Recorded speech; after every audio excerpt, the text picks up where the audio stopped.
A woman named Deborah arrives at a modest motel room. After entering, she removes her jacket, closes the curtains, and pours herself a glass of vodka. Moments later, there's a knock at the door. A man named Samuel enters, commenting that she looks exactly like her photos and that it's a pleasure to finally meet her. She offers him a drink, but he politely declines. She pours herself another drink. He heads to the bathroom to change and, before entering, hands her a CD to play. However, there is no DVD player available. He asks her to contact reception and request one. Sam then steps out, now dressed in priestly attire. He hands her a dress, explaining that neither the practitioner nor the participant should be wearing any synthetic fibers. He also instructs her to remove any elastics or plastic items from her body. Inside the bathroom, Deb begins to pray quietly. After changing into the provided clothing, she steps out. Suddenly, there's a knock at the door. As she rises to answer it, Sam quickly intervenes, asking her to wait. He goes to the bathroom first, expressing that he does not wish to be seen.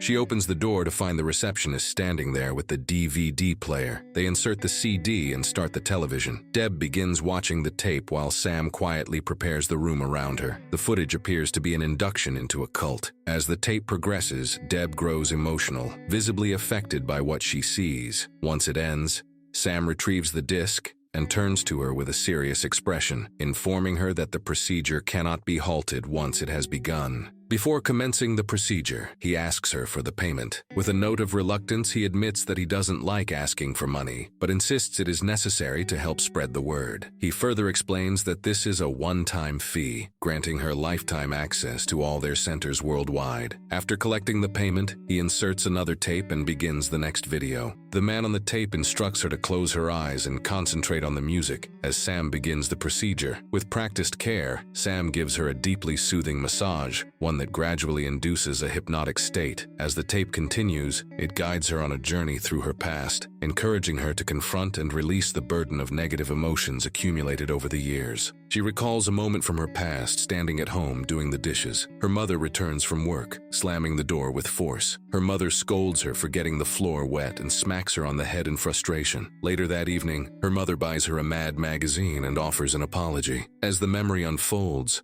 Sam gently urges her to step back, guiding her to distance herself from the emotions tied to that moment. Another memory surfaces. She finds herself in the cafeteria, surrounded by a group of friends, all excitedly discussing the idea of starting a babysitting club. She longed to join, but her friend Tammy, with a dismissive tone, tells her that she can't because she lives on the wrong side of town. In that moment, she remains silent, merely sitting and eating her food. Sam encourages her to search for a different memory. They continue this process for a while, yet the procedure doesn't seem to be yielding the desired results. Then, Sam instructs her to focus on something supernatural, something beyond logical explanation. After a moment of reflection, a memory surfaces. She remembers an unsettling experience with a magician. She recalls walking home from school with her friend Herman. As they strolled along, Herman urged her to come with him into the woods, promising to show her the Knockandoo bird. Eager to see something new, she followed him. Deep within the woods, they came across a small, weathered shack, its walls riddled with holes. The strange sight unsettled her, yet she couldn't bring herself to turn back. Herman explained to her that the holes in the shack were Knockandoo holes. She noticed the buzzing of flies in the air and the foul stench of rotten eggs that seemed to hang around the shack. A sense of discomfort washed over her, and she wanted to leave, but Herman's persistence kept her there. He stepped inside the shack, his hands banging against the wall, creating a rhythmic thud. She saw something move inside. He pops out his private parts through one of those holes and tells her to give it a tickle. Remembering her mother's advice to stand up for herself if anyone made her feel this way, she picked up a rock and smashed Herman's thing with it. He screamed,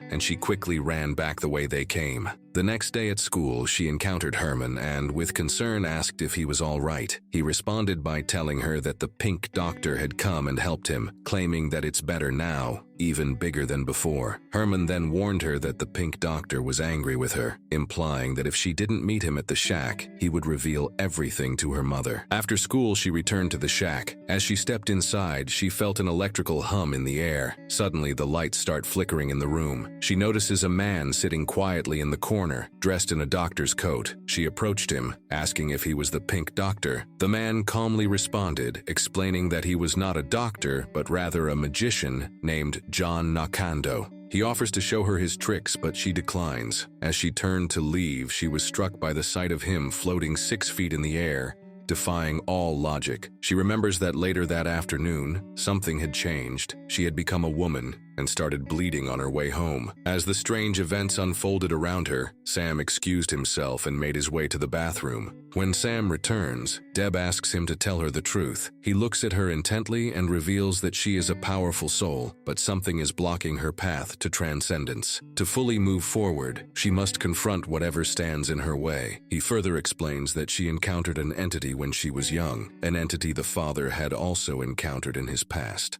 The entity attempts to halt her transcendence, warning that she must purge the obstacles in her path before she can ascend to the next level. Sam emphasizes that not many people encounter something like this in their journey. Deb is left confused, struggling to grasp the meaning of his words. In response, Sam takes out another CD and plays it. The voice of the father on the tape begins to explain the nature of the incomplete entities, beings that exist solely to block one's transcendence, hindering their progress to the next stage.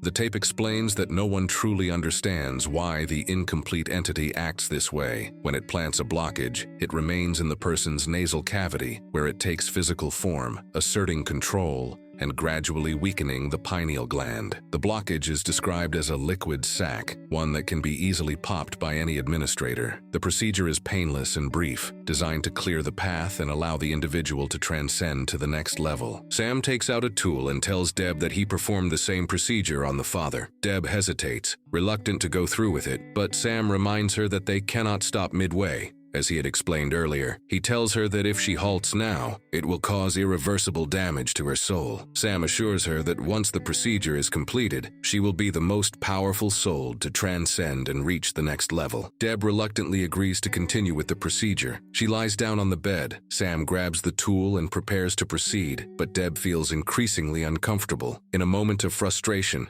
Sam raises his voice, adding to her distress. Overwhelmed, Deb reacts instinctively, quickly pulling the tool away and hitting Sam in his private part. The episode ends with Sam screaming in pain while Deb shouting "Knockandoo."